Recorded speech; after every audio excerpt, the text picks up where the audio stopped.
શ્રી ભુરખિયા હનુમાનજી મંદિર ટ્રસ્ટ આયોજિત 9મો સર્વજ્ઞાતિ સમૂહ લગ્નોત્સવ યોજાયો હતો, જેમાં 71 નવદંપતીઓને પૂજ્ય સીતારામ બાપુના આદર્શ દાંપત્ય જીવનની શીખ સાથે સપ્તપદીની મહત્તા દર્શાવી હતી। 71 નવદંપતીઓને 10,000ની વેલ્યુની એફડી રસીદ, 100થી વધુ ગૃહ વપરાશ વસ્તુઓ કરિયાવરમાં અને સ્થળ ઉપર જ લગ્ન નોંધણી પ્રમાણપત્ર એનાયત કરાયા હતા। મંદિર પ્રશાસન તરફથી 10,000 વ્યક્તિઓને ભોજન પ્રસાદ તથા જય ભવાની યુવા ગ્રુપ દ્વારા પાર્કિંગ વ્યવસ્થાથી લઈ તમામ પ્રકારનું માઇક્રો પ્લાનિંગ કરવામાં આવ્યું હતું।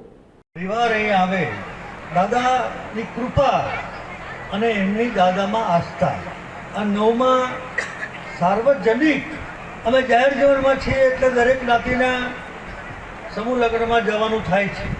રામના પ્રતાપથી હનુમાનજી એ સેવાનું, ત્યાગનું અને સમર્પણનું પ્રતીક છે।